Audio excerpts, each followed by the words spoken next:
preparation of resilient urban landscape framework for low income state housing in Tamil Nadu. He taught urban design for 3 decades in SPA Delhi and was the founding president of the Institutes of Urban Designers India. He is the member of Governing Council of NID Vijayawada, member at a National Advisory Committee on Heritage Cities, mentor of the Smart City Mission on Public Open Spaces. He was the former chairman of Delhi Urban Art Commission. He has traveled extensively across the world, and his practice includes design of greenfield cities, cultural buildings, memorials, adaptive reuse, and urban conservation. His work and research are published in journals and books internationally. He has consistently pursued sustainable architectural and urban design, campaigning the cause in multiple international forums and academia. So I would like to inform that the first part of the session will talk about the reading of urban landscape, and the second will consist of 4 case studies, demonstrate the application of the principle from section 1 in the executed project, followed by the questionnaire session. And I would like to request all the participants to please put the question in the chat box. We'll have the questionnaire session after the lecture. So hope you will enjoy this session. So yes, sir, over to you, sir, and we are waiting to hear from you, sir.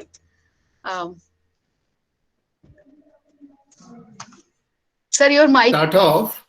Yes. Uh, I'd like to start by thanking you, Anupama, and Dr. Sivan, for both of you for inviting me to do this session. I'm very happy to do this. I'm able to refresh whatever I've been doing all these years and condense them into a presentation. B, because I started my teaching career by teaching landscape architecture. Back in 1981, I taught in JNTU in Hyderabad, and I taught landscape architecture to the final year students. And I was completely raw in my experience as far as landscape is concerned. And I flew down to Delhi, met with Shahir and got lots of notes from him. And I used to prepare for, say, 3 to 4 hours to do a 2-hour lecture. Every morning I'll get up at 4 o'clock and I'll prepare and I'll run off to college and do my lecture. So that was my first experience. That's the first time I started teaching. And that actually was like a man-eater tasting blood.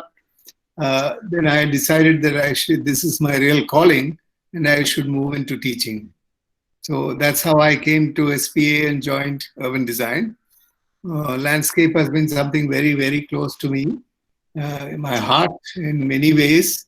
And if I was not an urban designer, I would have been a landscape architect. That's for sure. So I'm most happy to be talking to you people in the landscape architecture department. And the first part of my talk today is basically about how do you prepare yourself to do the reading of the city, reading of the urban landscape. That's the first part. And there are few principles that I've drawn up.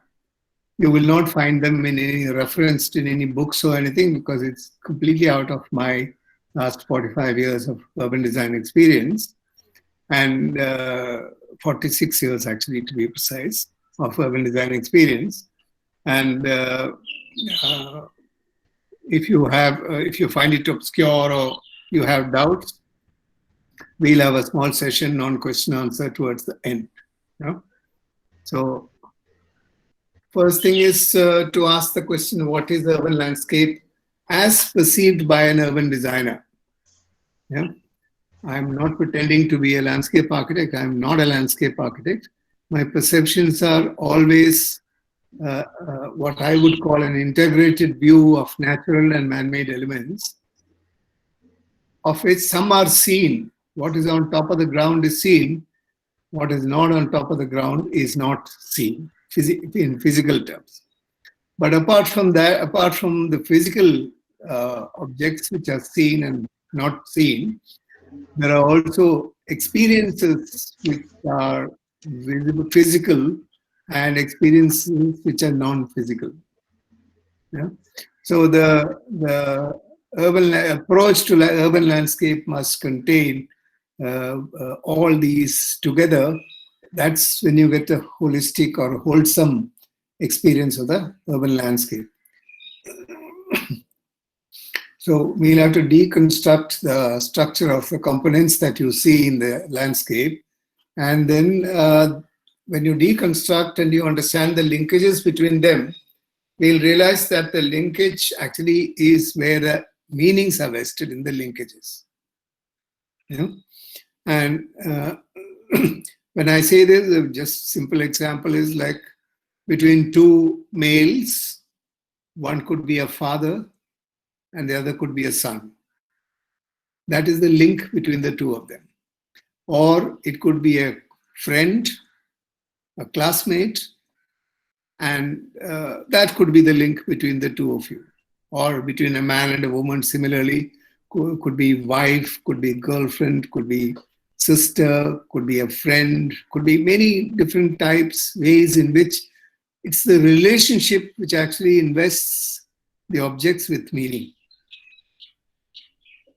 Yeah, we can discuss this later if anybody has any more problems about it. But then the study of the component structure, that is, break everything down into components and structure when you analyze something, and the relationship in the urban landscape will yield patterns. We read those patterns, and that can be then can be organized, and we can add to them to make the existing and the proposed integral to each other. So once you understand the quintessential characteristics of a landscape, your intervention will become integral to what is there already, what is existing. That's when there is least amount of conflict between the proposal and its actual context. We'll go into the point of context later. Now, these are the 11 characteristics here. And I have a quote from Khalil Gibran, which actually I want to use. I'm using this to generate a certain way of thinking, a certain mood in your mind, so that you are able to receive what is being said, not simply as physical knowledge or information, but also as an experiential, as a dream that you have. Yeah. So it says, your house is your larger body. It grows in the sun and sleeps in the stillness of the night, and it is not dreamless. Does not your house dream? And dreaming, leave the city for grove or hilltop. In other words, there is a symbiotic relationship between the enclosed space and the open space, symbiotic relationship between built form and nature, and they long to be with each other. And it is that longing that's poetically expressed by Khalil Gibran here. Now, in order to approach the urban landscape, I have now here underlined the 11 principles, and I will illustrate each of these principles to you, and I'll also explain the basic nature of it. Okay. The first one is nature, urban, form, people. I have deliberately written it without any gap between them, because there is a fusion of nature, urban form, and people, which actually forms the totality or the wholeness of the city. Now, the second point is immersion. I'll move on and I'll explain to you each of these separately. Now, here is nature, urban, form, people. How the whole thing is actually an integral part of our urban experience. And urban design is the design of lived experience of the city. Urban design is not simply about designing object or locating them, visually pleasing in a visually pleasing way in relationship to each other. It's about activities, it's about space, it's about the ephemeral things that are there in the environment, and it's the totality of the urban experience is what actually an urban designer tries to design for. It's why we do what we the act of design. In fact, implies that we are in fact expecting or expressing the experience of the user is anticipated when we design. And for that, we need to understand public behavior, we need to understand the people, the nuances of the social structures, we need to understand nature, we need to understand built form, we need to understand all these as a totality to be able to design the lived experience of the city. This is, in essence, my definition of urban design is that it is the design of lived experience of the city. Now, there is a small film here. Can I ask Anupama to play the film? There's a 4-minute film which is actually dealing with the idea of immersion. And immersion is can be explained as the subject-object fusion. Subject is our consciousness and our awareness. Object is what you are gazing upon or what you're looking at. And the fusion of the two is the process of immersion. This is the first characteristic that we need to seek while we approach understanding the urban landscape, is that one has to be immersed in that landscape. And the landscape and you will become one. That's when the real immersion happens.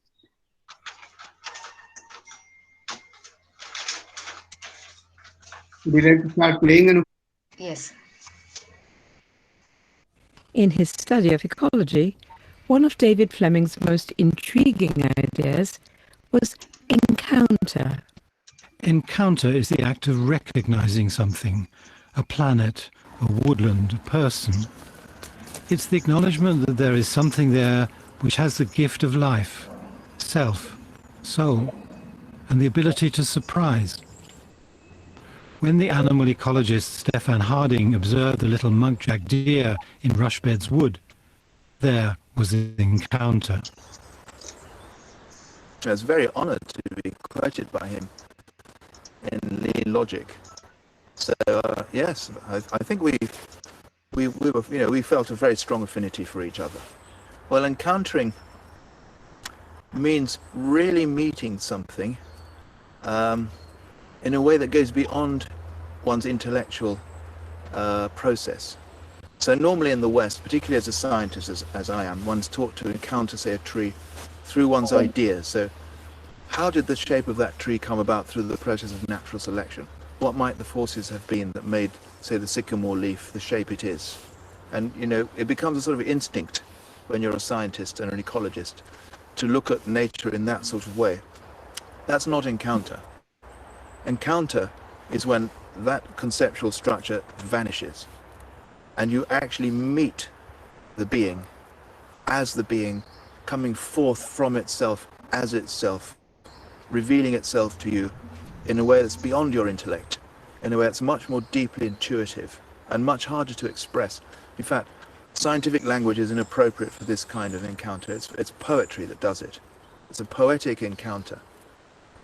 Well, I had many experiences of this kind of encounter with the muntjac deer that I studied for my doctorate.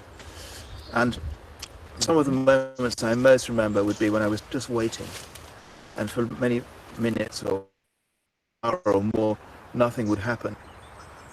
And then, if I was lucky, a muntjac would appear and just stand, even just for a few seconds.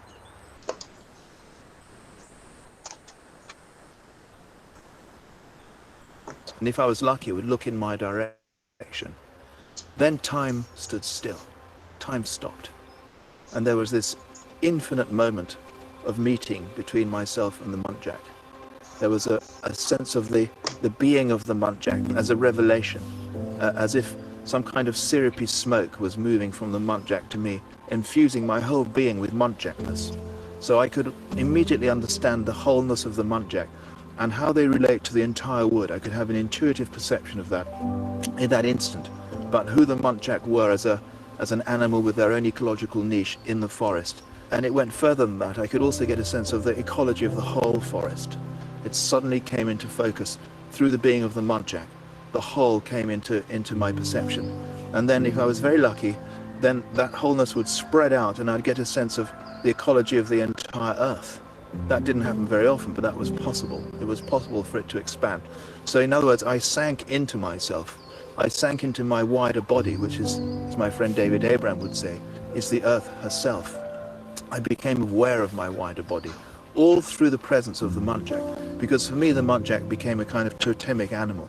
I'd spent so much energy and effort, intellectual effort, physical effort, emotional effort in studying them, that all those energies became concentrated in the muntjac, which for me symbolized all these different aspects of the ecology of the wood and indeed of the earth herself.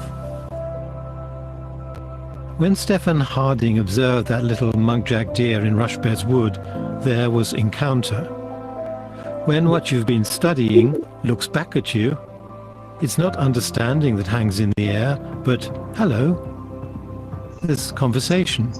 You're not alone. And that can start you thinking.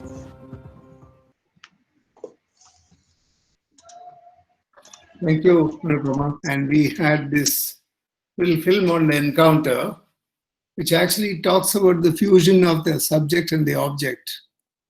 The scientist talked about how the deer that he was researching has become one with him in that one moment of it when it glanced at him. Yeah, this is an example of immersion, and it is this immersion which actually is so basic in the way we study a landscape or an urban landscape.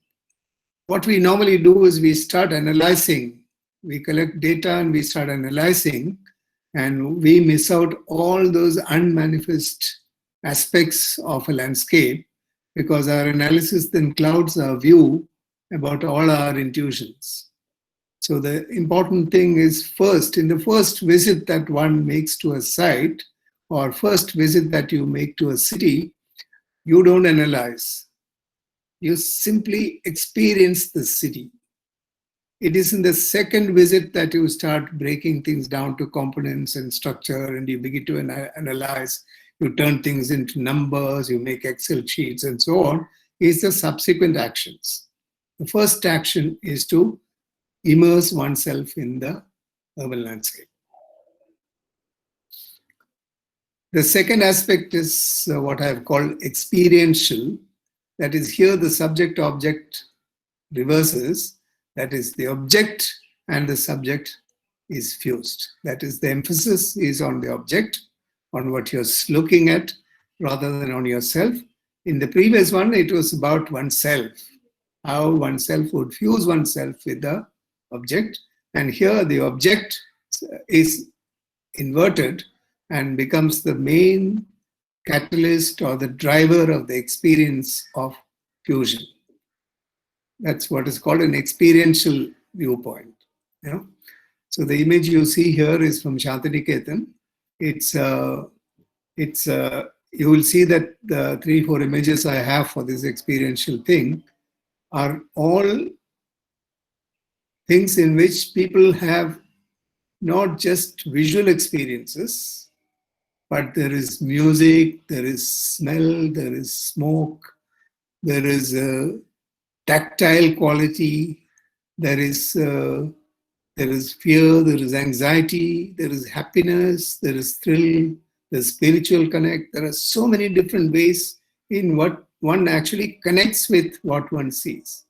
And it's very intensely experienced in religious places where I'm an atheist. I don't go to temples.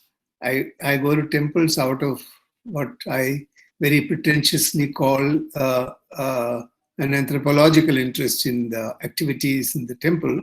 And this is an image from Tiruvannamalai in Tamil Nadu, where Ramana Maharshi lives and used to live.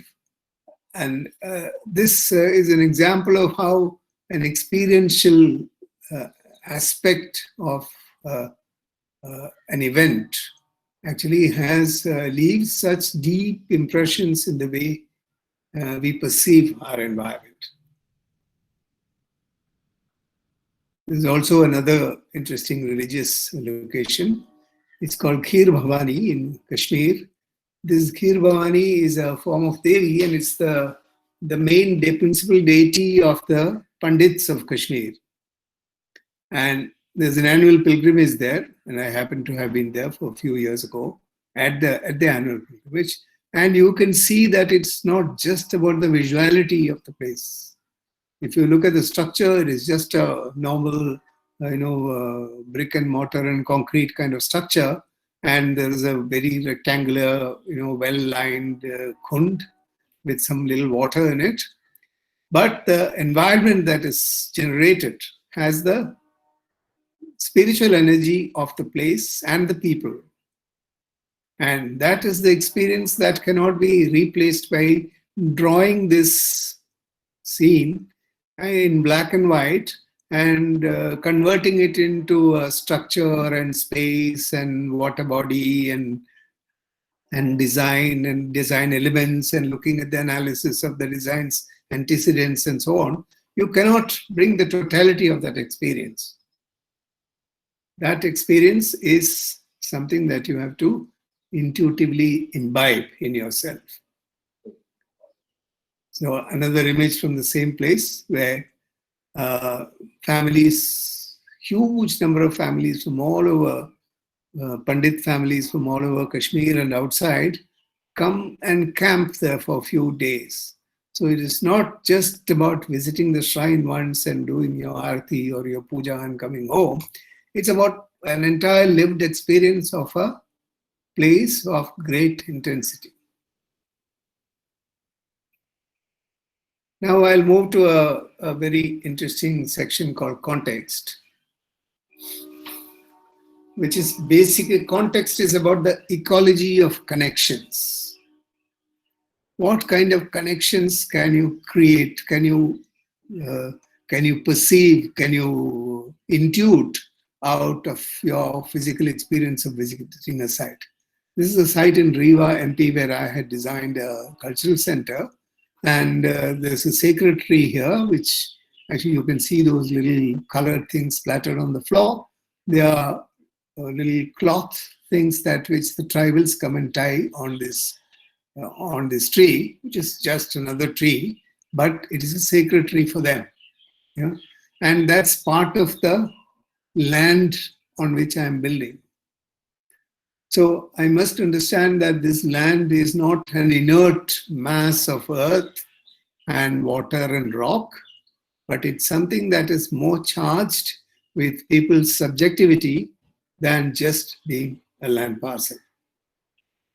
Another example from the same site where you have massive physical presence of rock, and all these things that you see and experience in the site. In the first visit, it's actually not analysis of all this. First visit is a communion with the context. It's not communication, it's a little more than communication. It is called communion, which simply means a complete fusion of what you are and what the other is. So when you look at rocks like this, and you see water and it being reflected, and the scale of the rock, its texture, its form, all of it is telling you something about what you could do there or what you should be doing there. Yeah? So that same context in the same project becomes much more than just the physical land, but it becomes the antecedents of performing arts, because this is a dance and theater set of classrooms for dance and theater. And you can see the image of the dancer on top, where it is a very well-known, famous dancer of the 1930s called Mr. Ram Gopal, who was a Sri Lankan. Basically, he was a Kannadiga who migrated to Sri Lanka, and he was the first one to take Bharatanatyam or Indian dance or improvised Bharatanatyam abroad. And this sketch is done by a very well-known theoretician on ballet dance in New York, one Mr. Ambrose, who was a curator also of the museum there. And this is a sketch drawn by him. And it shows Ram Gopal in different forms, different postures, within different mudras, but somehow connected on all different ways.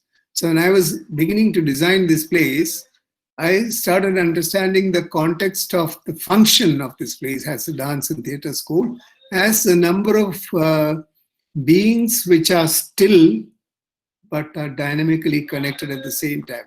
That's the condition of the dancer.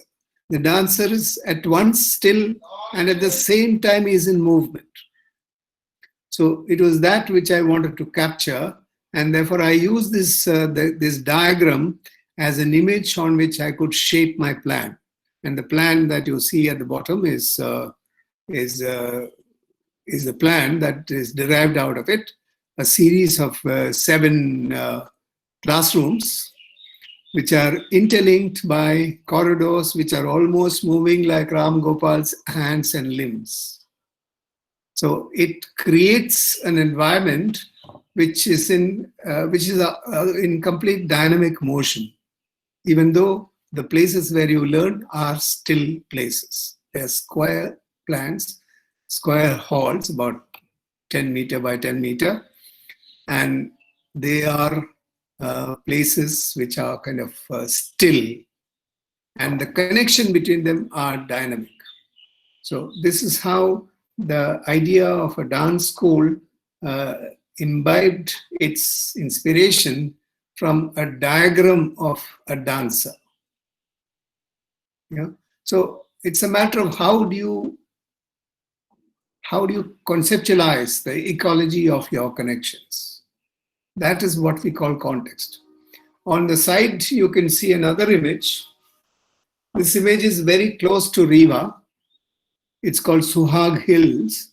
You climb up, when you're going by land, you climb up a big hillock, rocky hillock, and on the plateau is where Rewa city is sitting. Now, in that rocky hillock are a number of caves which go back to thousands of years, with rock paintings, rock art. Rock arts are often from say 2,000 to 10,000 years old, they can be. Yeah? So there was the first landscape drawing that I ever saw. Perhaps one of the first landscapes which were ever drawn is this series of huts in the foreground. You can see those triangular formations and with smokes coming out of them. And you can see that there is not just one sun, but there are a number of suns. So this number of suns denote movement of time. The smoke denotes human activity. And the physical objects are defined by the triangular hut forms. This was a very, very interesting image of landscape, which became my source of inspiration for creating the skyline of the whole project. So the skyline also then was organized like a series of hutments of the same building. This skyline is of the same building that you see on your left, with the dance and theater workshops. And that these so completely unconnected things, but are connected in spirit to Rewa and to the activity that's taking place inside these places, were actually brought together to create a totally new way of defining the context of the project. And that gave rise to the form. You know? So here's another image of a detailed shot of the Suhag Hills, how the rocks are organized. And this is a detail of the building, the plans that you saw. It has been built since 10 years, 15 years it's been built. And you can see how I have used this texture and the color and of the rock formations as the outer walls for the outer walls of these dance halls. These rocks are not painted rocks. They are natural colored rocks which are found in the Suhag Hills. So there's a direct connect that's made with the land and the qualities of the land, its color, its texture, its experience, which is then translated into the building itself. There's another very interesting connection here. This is from Wardha, where Gandhiji lived for many years in Wardha, in a guest house owned by the Bajaj group. And from there, only he first started propagating the idea of khadi. Now, this building that you see here is the kitchen in which Kasturba Gandhi used to cook. So it's just another ordinary small building, if you see it, but the building is charged with the idea of and the memory of Kasturba Gandhi and Gandhiji himself. Kasturba Gandhi was also a person of great strength and great qualities, which is often not publicized as much as that of her husband Gandhi. But this very humble building was the actual place where she lived and worked from. She lived in the back, and this was her kitchen extension where she used to cook. So the kitchen, I had the opportunity to conserve this building. And here, the memory of Kasturba Gandhi becomes the ecology of my building. Now, another way of defining, there are many different ways in which you can define context. And this one is, this is a plan of Connaught Place. And you will wonder from where this circle came. Yeah, there is a certain genealogy of form, which you can unearth when you look at Connaught Place. And you define the context of Connaught Place not merely from its location in Latin's plan, but also from its antecedents. What you have on the other side, first one is the Tholos temple in Delphi, which is from 4th century BC.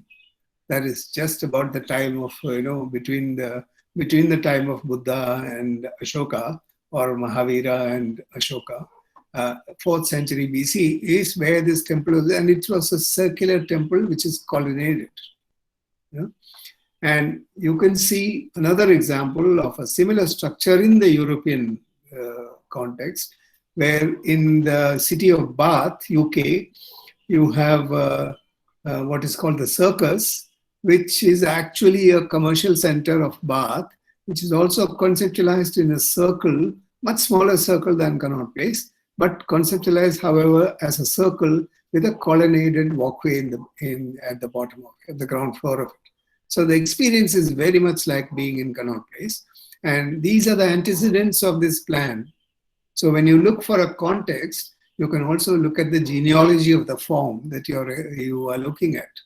When you go to study Connaught Place, it is not just about, a kind of circular configuration with different blocks and, there is a front and there is a concave surface and the convex surface. All these are there, but they also have an antecedent. Now, unfortunately, recently they've been spreading a rumor that the Parliament building is a takeoff on the Devi temple that you have in Morena, on the Tantric temple in Morena, which is a complete falsification, because it's a totally different typology if you study it. It was a falsification which was created by one of the archaeologists who just said that, oh, this reminds me of the Indian Parliament. So then now it is being repeated by a number of people saying that the Indian Parliament, Latins visited that Morena temple and he did the Indian Parliament. Indian Parliament has antecedents in European and Greek and Roman cultures, not in Morena.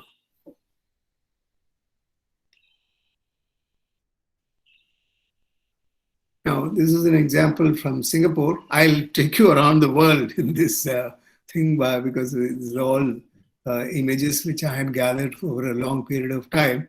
And I spent considerable time excavating, images which will connect with the ideas that one is trying to make.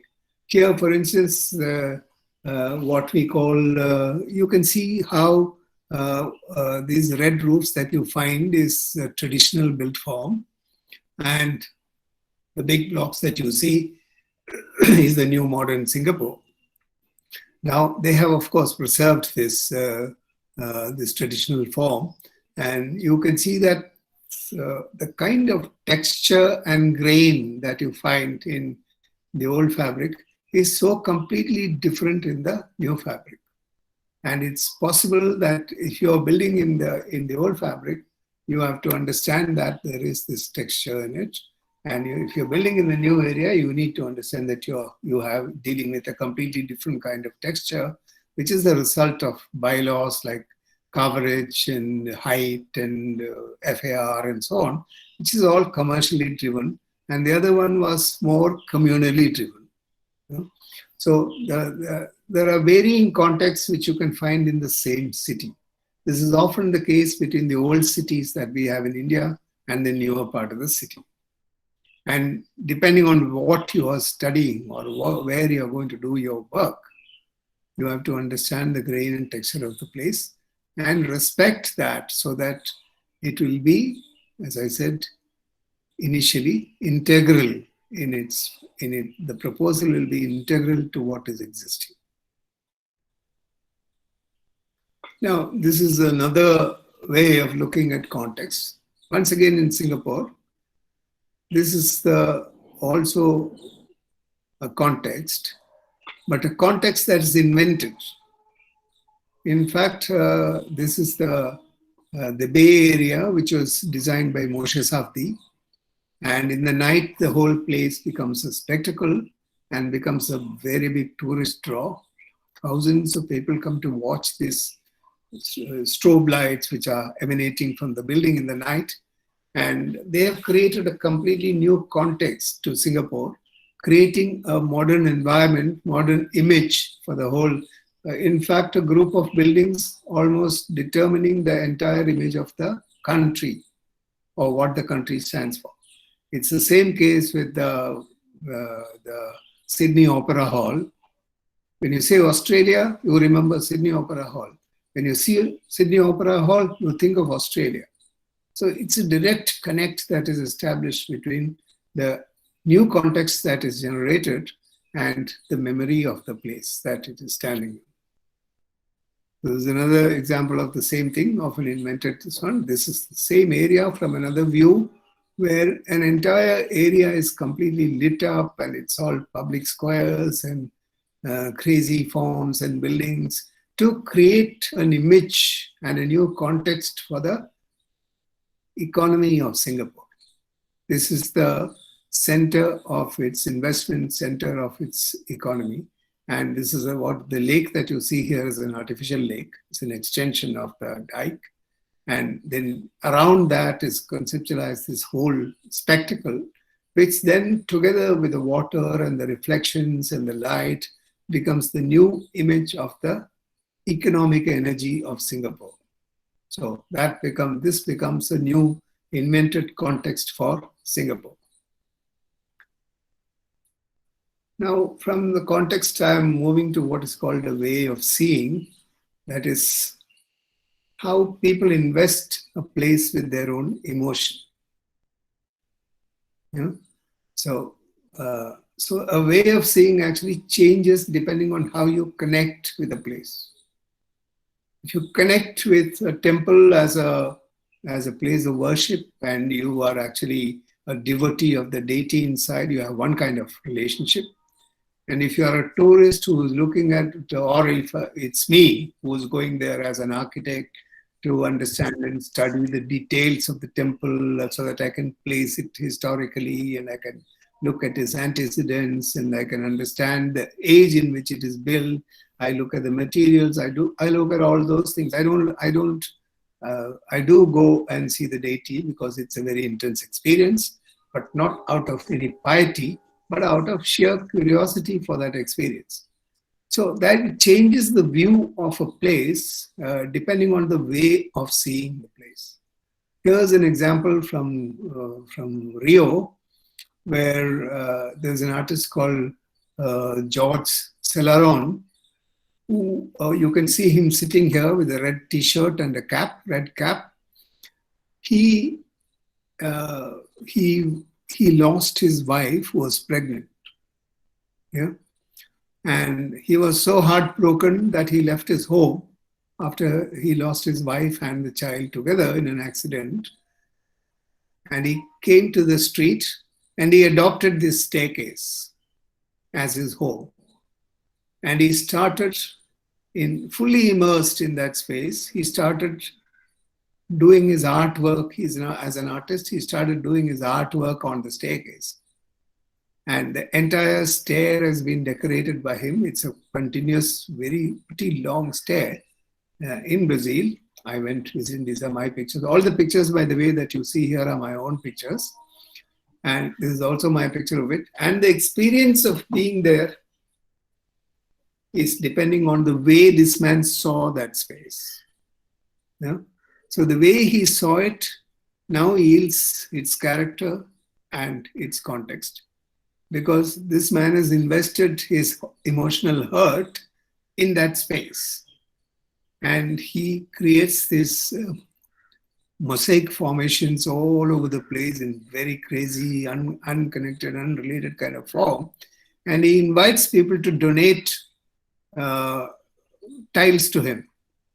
So many people from across the world send him tiles from different types of tiles. There are also some Ganesh, etc. also in his vocabulary. Some Indians have sent him some pictures from here with deities and so on.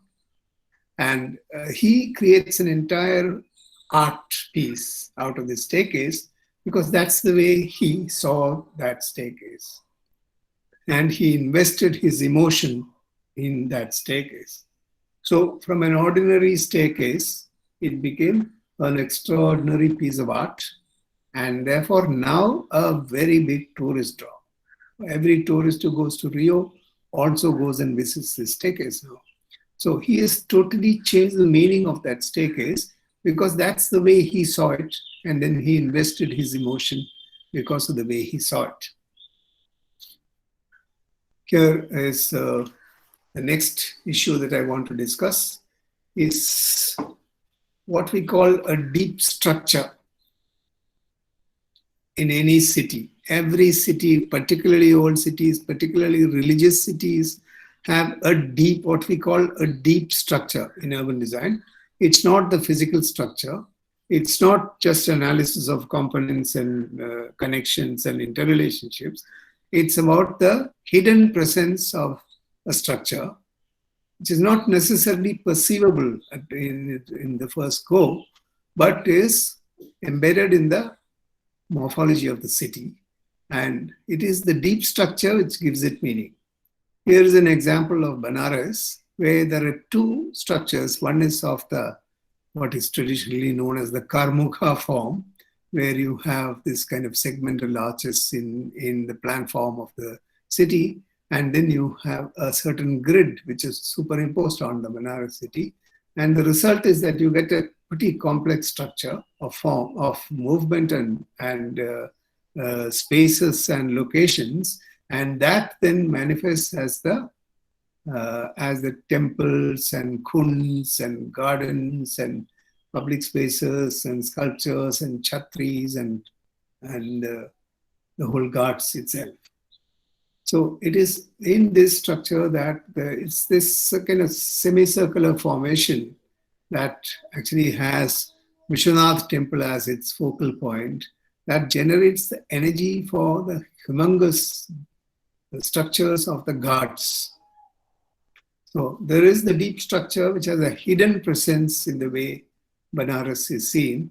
So if you go to Banaras and see it for all its functional structures and you think that what you need to put is more industry to revive its economy, then you're completely looking at the wrong path because you missed out the fact that it has a deep structure, and whatever interventions we do should not destroy that deep structure because it's a structure which is embedded in the form and it's been there for thousands or hundreds of years. You know? Now, another example of deep structure and the hidden presence are these two maps that you see here. They are pilgrim maps, yeah, and they're both mythical landscapes. Or the smaller yellow map that you see is that of Brij Bhumi, yeah? And it's not just one city.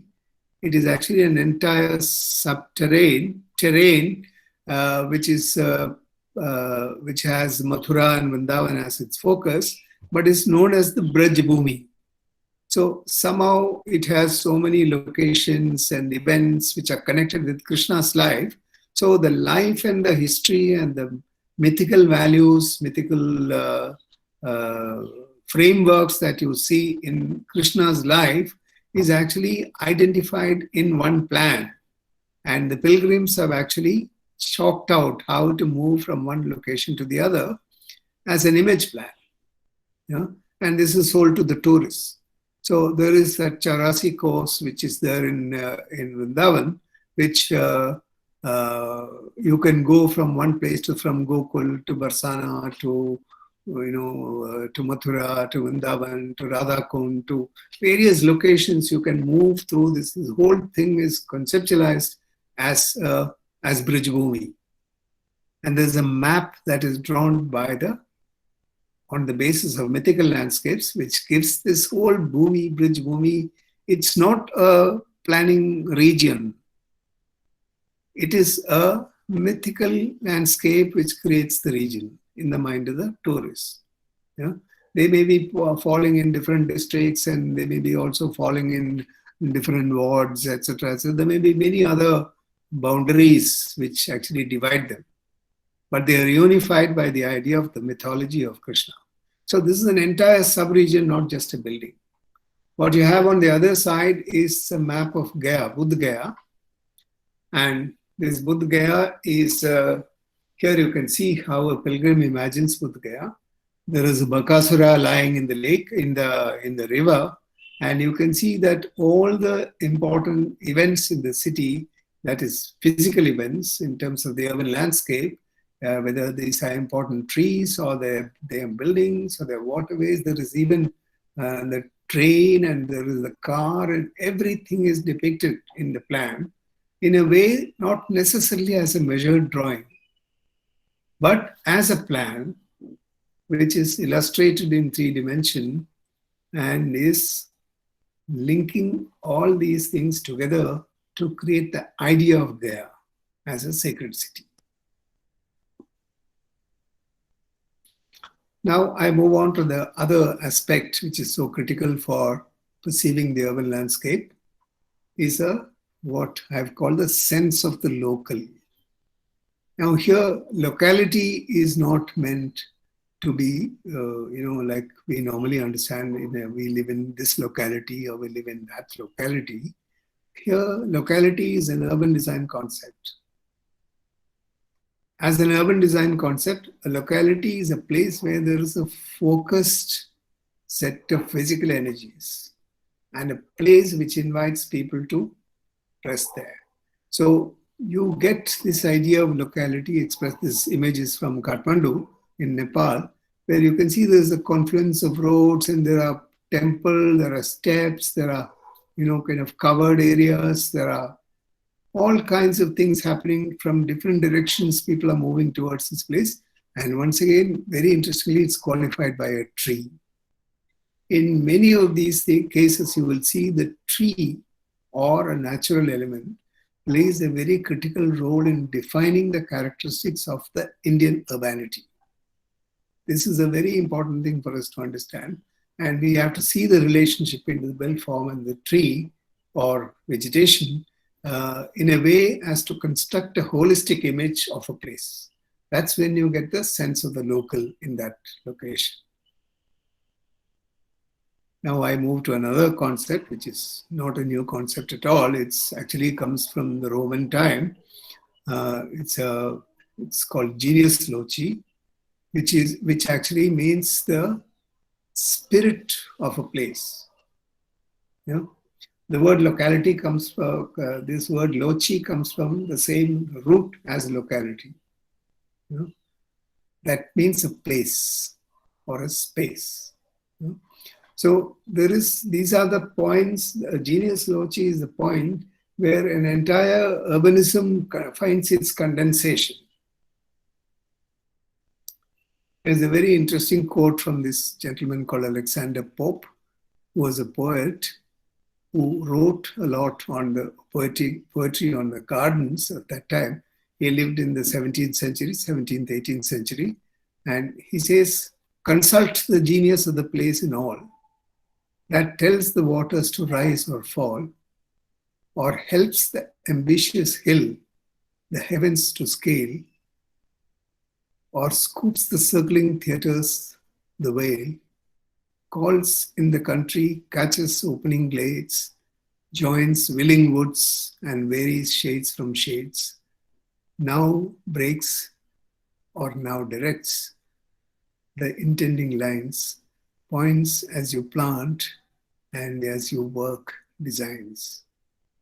So he is writing about the medieval garden, and he wrote a lot on the qualitative content, the poetic content of gardens, and he writes about how the spirit of the place is actually imbibed into a garden.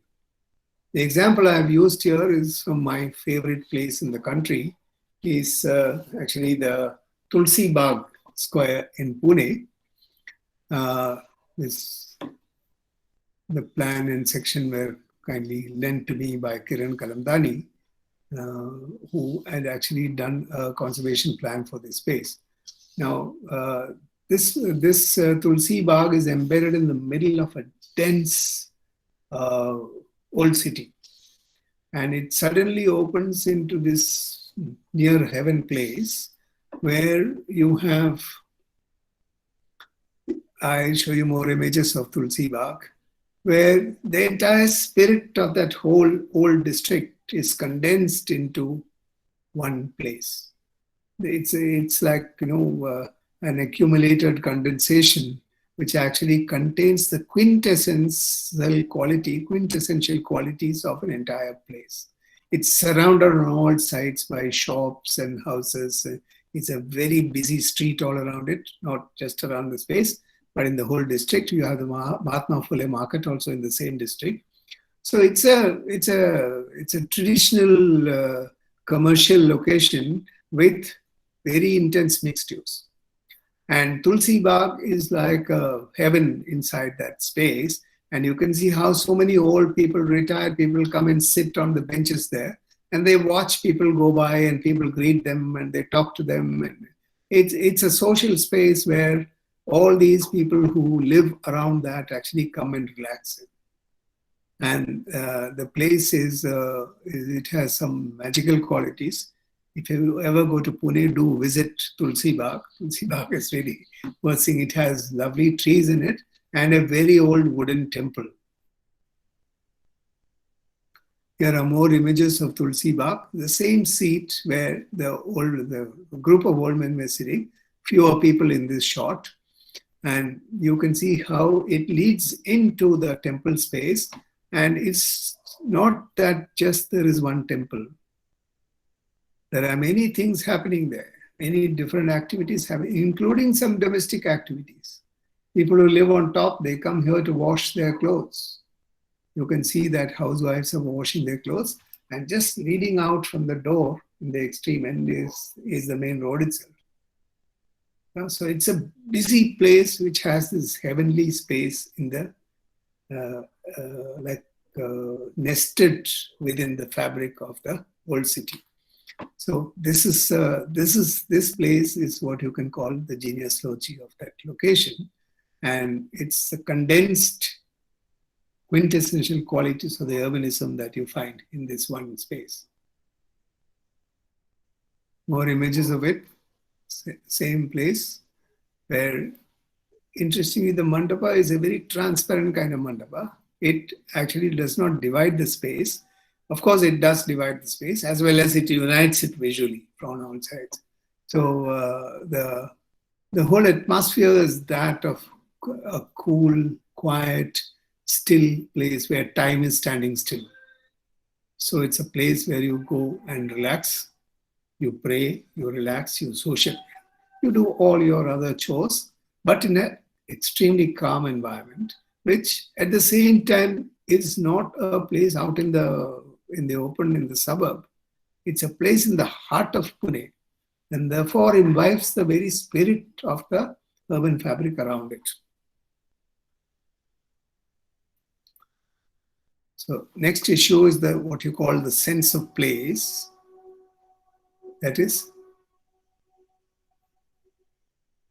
spaces, the difference between place and space is normally discussed in the urban design studio. And here, the way a space is turned into a place is when there is subjectivity and emotion infused and invested in that space. That's when it becomes it gets a sense of place. So from a space, an ordinary inert space, it gets a sense of place because there is subjectivity and emotion invested in it. This is an image from Gwalior, and you can see that singular tree is in fact lending it the quality of the sense of place, because it visually anchors and provides you an inviting image to walk into that square. It's a little rectangular square in one of the chhatris in Gwalior. This is another example of the sense of place. You must notice the very important roles trees plays. Different type of trees, their scale, size, form, foliage, their qualities, their characteristics, their flowering seasons, their nature of the tree is very essential in creating an urban landscape. This is an image from Shantiniketan town, where it is said that Tagore used to take classes under this tree, and where this tree actually just covers around the whole space and makes the space so special and so different from anything else, and invests it with that sense of history, sense of emotion, and turns that space into a place. Here's another example also from Shantiniketan. Once again, it's the trees which play the role here. If you remove the trees from here, it becomes a barren land and you don't know where to go. But the moment you have the tree, there's an immediate energy that invites a person to that location, and you understand the urban landscape not as just mere ensemble of buildings and spaces and vegetation, but as places where there is emotions invested. An example from Cochin, from inside the Cochin Biennale. So there is this very interesting tree around which the Biennale people built a chabutra where people come and sit and relax. And they also put some swings on it. So it becomes a place out of an empty space that it was. It was a godown. This whole thing that you see inside is a godown, where in the Portuguese time, they used to store sacks of goods to be exported abroad into the sea. So this was just a location, a planned location inside that. And when the Biennale began, they identified very intuitively these locations which can actually provide it with a sense of place. And here is a very small interventions by them have actually turned that into a space. That space has now become a place. Now people give reference to, I'll meet you at that tree, and people come here to meet in this location. So it becomes a point of reference because of very small interventions, but sensitive interventions, which accentuates its qualities of place. There's another example from the Lingaraj temple outside, just outside the Lingaraj temple in Bhubaneswar. Once again, it's the tree, which a chabutra around it, that becomes the center point around which the hawkers gather, people come and sit here, people park here. And it's now become, it has developed a sense of place from just an over space. It was just an open space around the Lingaraj temple. And just the presence of the tree actually converts that into from a space to a place. Now I'm moving to the next point, which is called the outdoor room.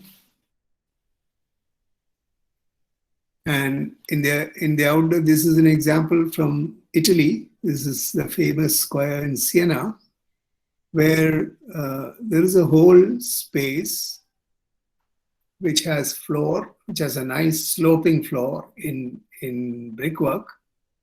The stripy floor that you find at the bottom is of brickwork, is a brick-laid space, and it has a very well-designed, very restrained wall around it, but it has no roof. So this is not, and it's surrounded by very dense urban fog. So this is not just another place, but it's an outdoor room. When the festival is going on in Siena, they have this festival called Palio. You must have known those Fiat cars which were named Palio sometime back. That actually name comes from this festival, where the entire Siena town, neighborhoods take part in it, and each neighborhood is in competition with the other. They have their own uniform, their slogan, their flag, their music, and they compete for various things in this location. And it's it has a very defined wall and a very defined floor. There's another example from Iran of the outdoor room, which has walls and a floor, but no roof. This is the Tazieh. During the Tazieh celebration in Iran, the village square becomes the venue for theater which enacts the death of Ali. When Ali goes to fetch water for the people, and how he comes back wounded, and how his hand was cut off and he comes back. And that whole thing is enacted every year in this space. And the entire arena, the entire built form around the square becomes the stage. Becomes the seating where people watch the Tazieh procession. You can see the red, kind of cart which is being pulled by people. They're moving slowly in the crowd, and you can see how people are watching from all around. This is a typical example of an outdoor room. So in old cities where you have this kind of open spaces, they're actually not just spaces, they're rooms in which many activities take place, and many things are given meaning in such spaces. Now we move to a very important component in urban design called typology. Typology is something that you can apply both to spaces, buildings, and entire urban fabrics.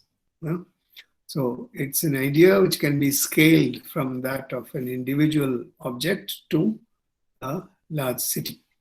Now, there's an example of a Jain Mandir in Old Delhi, in Shahjahanabad, and where you can see that the open court then becomes the place of the discourse by the Guru, and the whole mohalla assembles around it in a ritual form, in a very specific song.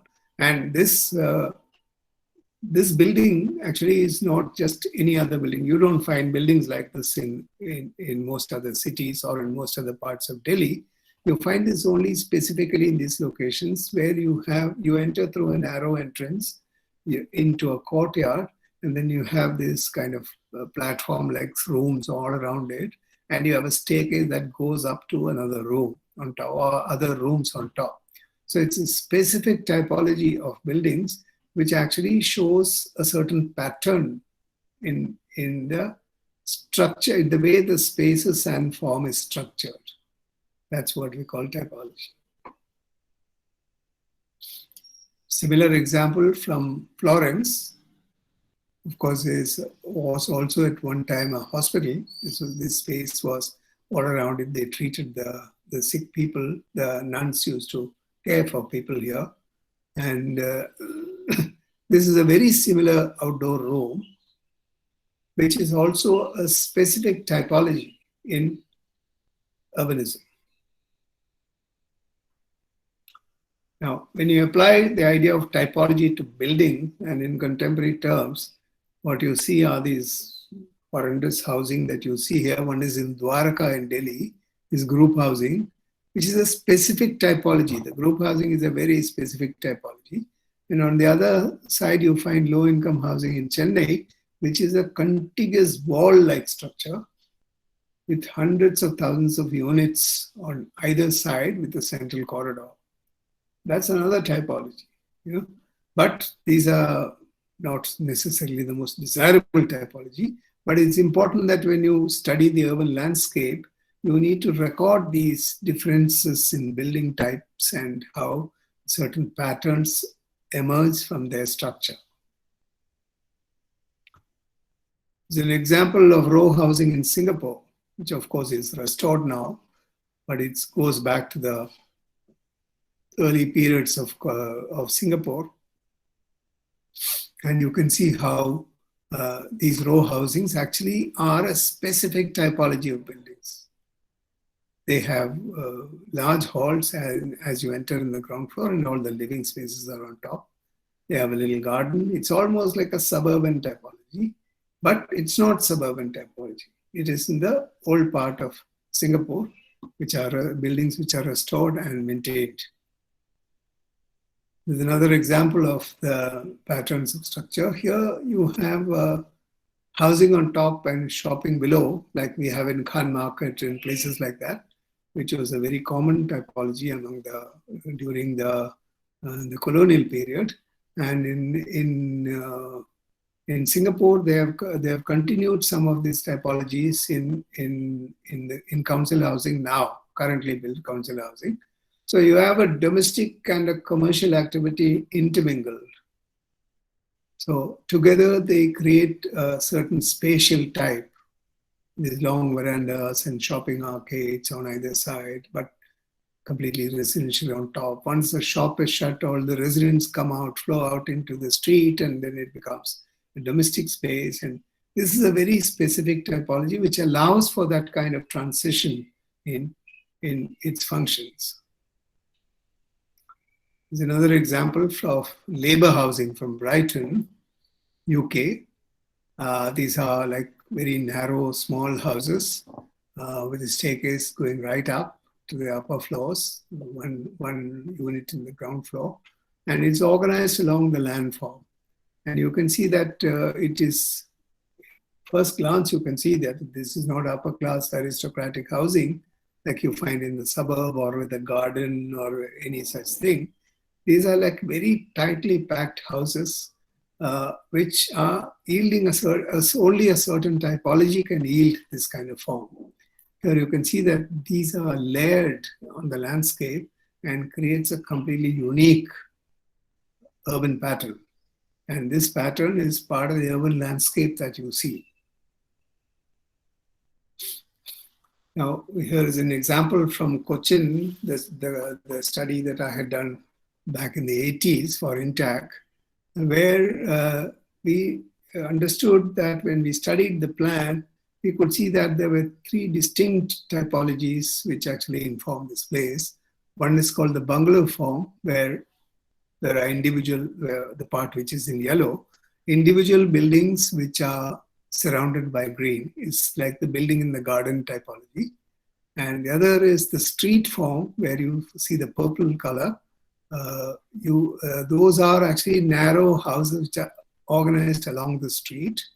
And on the other side, in the green side, you find the places where you have enclosed court forms, large courts which are enclosed by buildings all around it. And the image that I showed you of the swing in the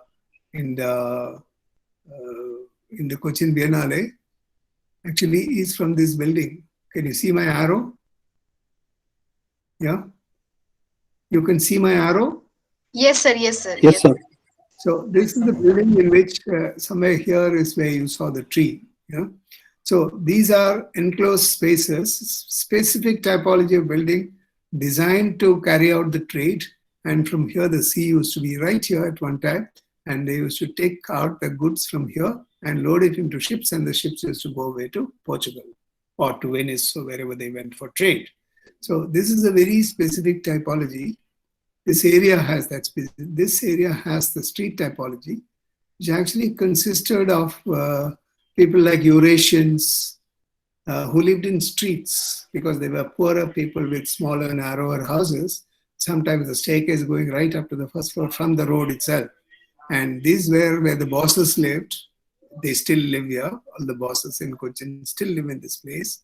There's a Cochin club here. And you have all these wonderful bungalows which are here in this area. So these are three distinct typologies in Cochin, which are just adjacent to each other, is wedged into each other, and they functioned as one unit. Economically, they functioned as one unit. At the same time, the social structure, the economic structure divided them into different groups of people and forms, and it created three distinctly different typologies. Now, when you look at the patterns of its structure, we studied all these 12 issues that you see here. Built form state. I mean, I will not go into details of this. I'll be happy to share this presentation with you all so that you can take all the material that you have here. But please make it a point to credit me if you use any of this material. Now, this is my last slide on this section. We are already quite, I've reached, because I lost about 20 minutes, 25 minutes in the beginning. We have already gone past 11 o'clock, but this is my last slide on this section. So this is an image of a roadside tailor in Kashmir, in Srinagar, inside Srinagar, where he is working actually from a cupboard, which is constructed onto the wall of the street. And that cupboard is his shop from where he does his tailoring job, which has a raised platform on which he sits and he tailors. His foot can go down into the lower part. So it's like a pit loom type of thing, but it's a workspace for this tailor. Now, the study of urban landscape involves, apart from the cold facts, analysis and inferences, the viewer's assimilation of the subject. So the viewer's assimilation of the subject-object oscillation of lived experience. When you say subject-object oscillation, it's like a pendulum that actually moves. It's a pendulum that moves up and down and is moving from subjectivity to objectivity to subjectivity to objectivity. And it is in that process that we assimilate we view our analysis, we view our decisions, and from those inferences we come to our design decisions. Yeah? Now that was the last of this set of presentations. If you have any questions, I'll be happy to answer. Any reflections? Anybody has any points to make, anything to add, any critical issue that you think thought is not right, or any questions that you have, I'm happy to answer. We can give it about 15 minutes time. Yeah? Sir, there are many questions by Rajat sir. Yeah. So his first question is, can urban design really attempt to create an impressive experience, or it accepts its limitations? That's it. Sorry, can you please repeat the question? Yeah. Can urban design really attempt to create an impressive experience, or it accepts its limitations? I must say that I never use the word impressive. Immersive, Katie. Immersive. Yeah. Oh, sorry, I'm wrong. Sorry. And yes, certainly. It actually is. This whole presentation's purpose is to prepare the student to be able to venture into a survey. Yeah? So I was just showing examples of how different ways of experiencing the city will actually shape the way you read the city. So for reading, we rely heavily on maps, plans, sections, elevations, calculations, areas, etc., cold facts. And we think that we have done our job when we look at it from the cold facts perspective. But apart from that, there is also the intuitive, the experiential, the immersive part of survey, which I think is very critical to be developed in the student. So that's why I emphasized it. Now, if you ask me if it can create an immersive experience, I can tell you that I experience it all the time. I feel it all the time. I don't know if that is a justification for everyone else to feel so, but I do feel in that way all the time. And as I said, these are not from any books. These are culled out of my own personal experience of interacting, designing, surveying hundreds of towns with students, walking around with students, kind of rubbing your nose on the ground, as I say. You smell the city, you feel the city, you eat the food there, you meet, talk to people, you smile, you frown, you do all kinds of things that happen to you there. And those parts are also as important as the cold facts that we can measure.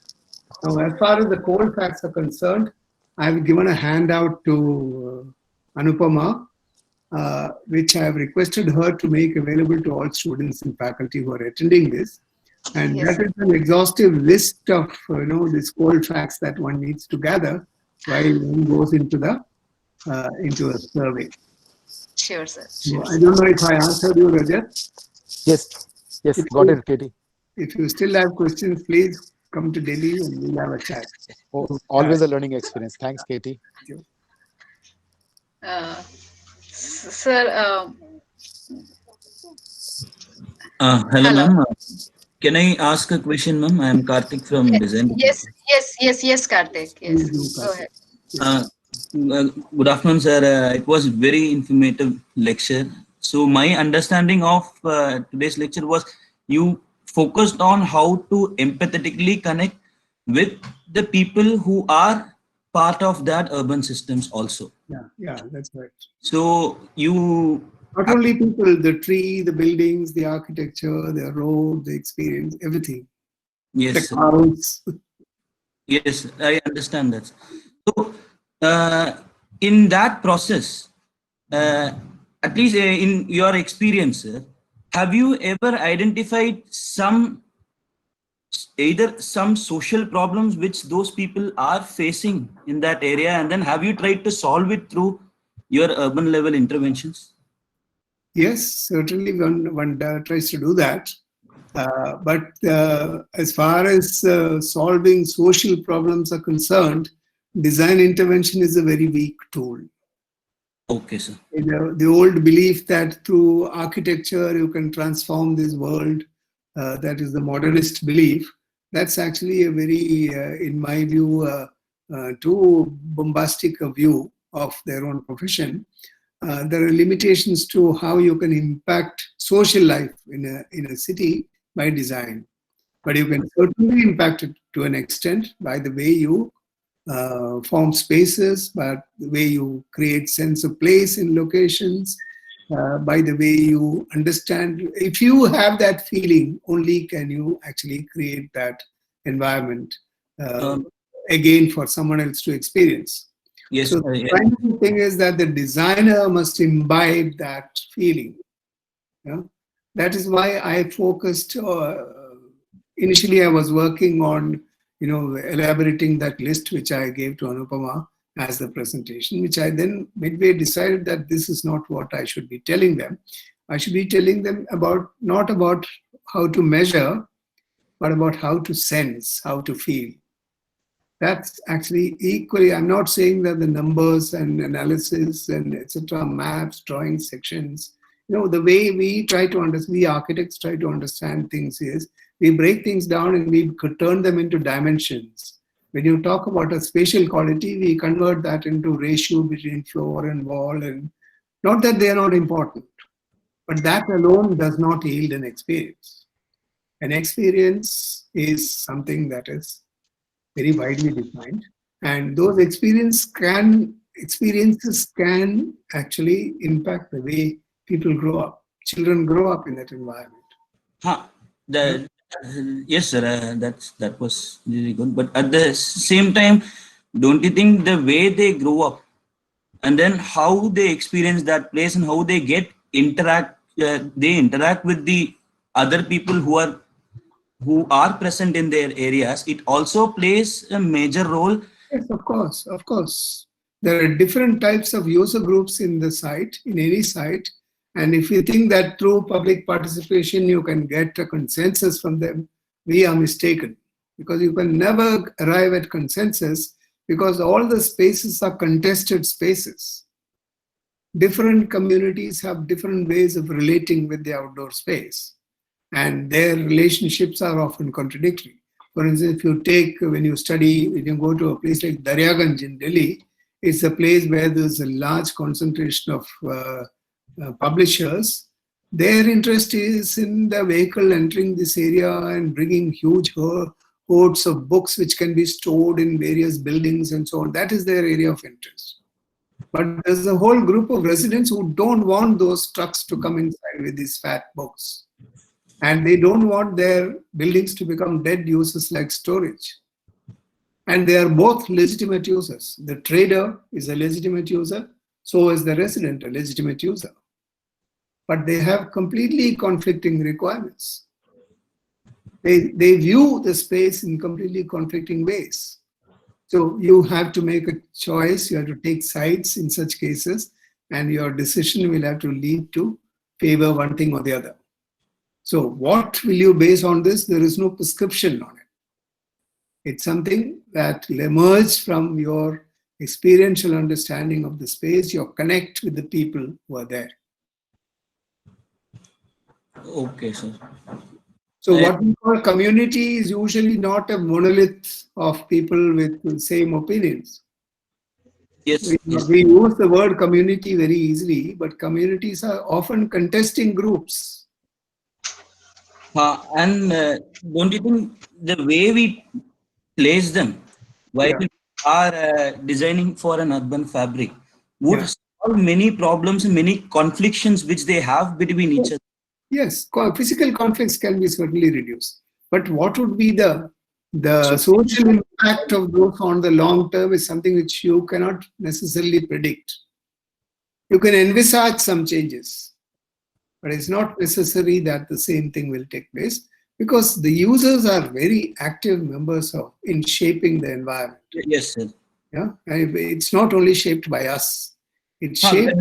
The direction in which they are shaping it. Absolutely. That direction you can set by creating public open spaces, by having tree-lined roads, by having children's play areas interspersed with, by having mixed use, by ensuring that the domestic quality is protected in residential areas. You know, there are all sorts of things that we can do. Just by typology, we can change a lot of things. For instance, when you have a mixed-use building, the typology becomes most critical, where you have to isolate the commercial and the storage, etc., from the residential use. So you need two types of entrances which don't intersect with each other. Yes, sir. Because I felt that even when I was taught urban design in my bachelor's, when I also saw how it was taught in SPA Bhopal also, the connect they are very effectively making with the urban fabric and the people who are there. But what they are doing with that connect and what are the kinds of social problems which they can solve through that? Maybe it can happen or maybe it cannot. That's a completely different skill. Learning is one skill and doing is another skill. Yes, sir. Yes, sir. They are, of course, certainly very, very interconnected skills. Yes. If you don't learn well, you cannot do well, for certain. Your action will not be good enough. Yeah. But just by learning something well, it's not necessary that you are prepared to act. That preparedness for action has to be driven by compassion in the mind of the designer, so that we choose the side of life and not the side of money or commerce or anything else. We choose the side of life in every case. Yeah, that is when you take the side of life, you are being non-violent, because it's not invasive. Okay, sir. So it is a totally different skill from. Anyway, thank you for asking this question. It's a very interesting question. Thank you. Any other question anybody wants to ask? I am Bhagyashree. I would like to ask a question. Yeah, sure. Good morning, sir. It was a wonderful presentation. I'm from landscape architecture branch. I had one question. When we see a urban scape, how much do you see it as a part of? I mean, landscape can be part of urban association, and how much as a landscape architect one can intervene. And second question was post I pandemic. did not understand your question properly. Can you please repeat the question or simplify the structure for me? Yeah. So, what is a approach of landscape architect, or what can be the role of landscape architect from a urban designer point of view? What do you think should be the scope? Can I answer that question first before you ask my next question? Yeah, sure, sir. So, first of all, the divisions that we have drawn between landscape architecture and urban design are an artificial division. That division actually in reality does not exist, because experience is simultaneously spanning across landscape and form. Yeah. So it is for our convenience of learning and to be able to market our skill that we get a degree in a very specific subject. In reality, urban designers have to be a landscape architect, and a landscape architect has to be an urban designer. Yeah. Okay, so these two fields are not contradictory. Shahir was an example of this. Mohammad Shahir, who used to head SPA for a long time, he's no more unfortunately, was an extremely talented landscape architect, but he originally studied urban design. He was senior to me in urban design in SPA, and then subsequently he did landscape. And then the way he emerged, combining the design skill, his design skill and his landscape perceptions, was quite phenomenal, that you can see in the last project that he did in Delhi. Unfortunately, I'm not showing that as an example here, where he has designed this Mughal gardens in Nizamuddin area near the Humayun's Tomb. It's a wonderful example of design skill and perceptions about landscape, a complete understanding of the historic antecedents or the genealogy of the garden, Mughal garden. It's a perfect example of that. That came out of him, in my view, because he was also trained as an urban designer. Yeah, so he was able to combine both of them. So that ability to empathize with landscape, without that, an urban designer can only create dead cities. Similarly, sorry, yeah? Yeah, I'm able to understand your perspective. So it's not two contradictory fields. They are actually interrelated. No, city is nobody's monopoly. It belongs to all of us, everyone. Yeah? And we need to be floating, swimming across these boundaries to be able to perform properly.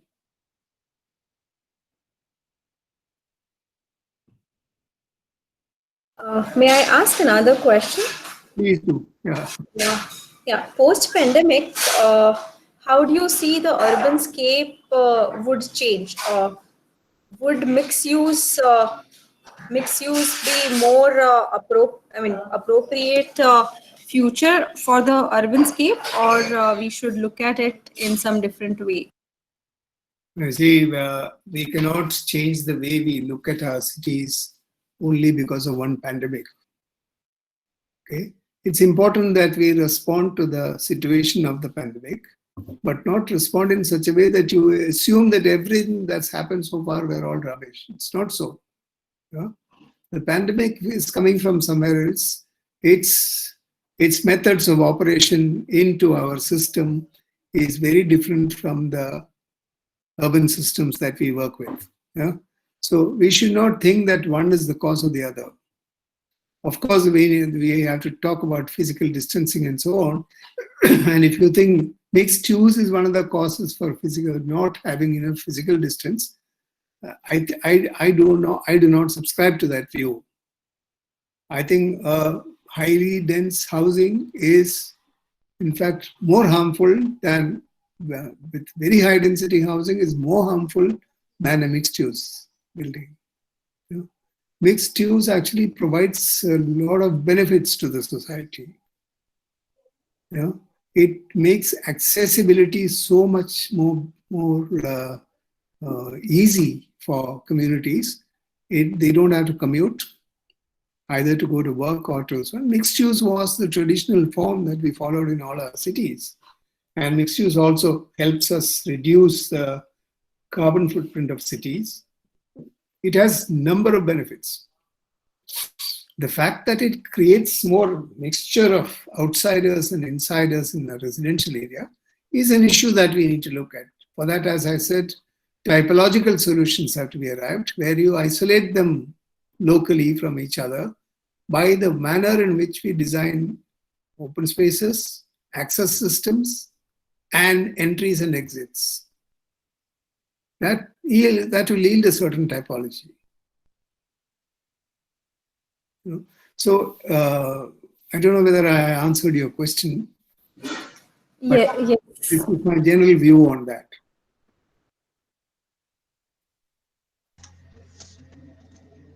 Yes, sir. Thank you. Thank you. Unless there is any more questions, maybe we should get a 15-minute break. Sure, sir. Sure, sir. Sure, sir. What do you say, Anupama? You are the boss. Yes, sir. Sir, we can have 15-minute breaks. Let's have a 15 minutes break, and we'll come back, and I have another set of presentations for you where I'm demonstrating how the principles that we talked of here are actually applied in some cases, in some design of some gardens and memorials and so on. Yeah. All right. So we'll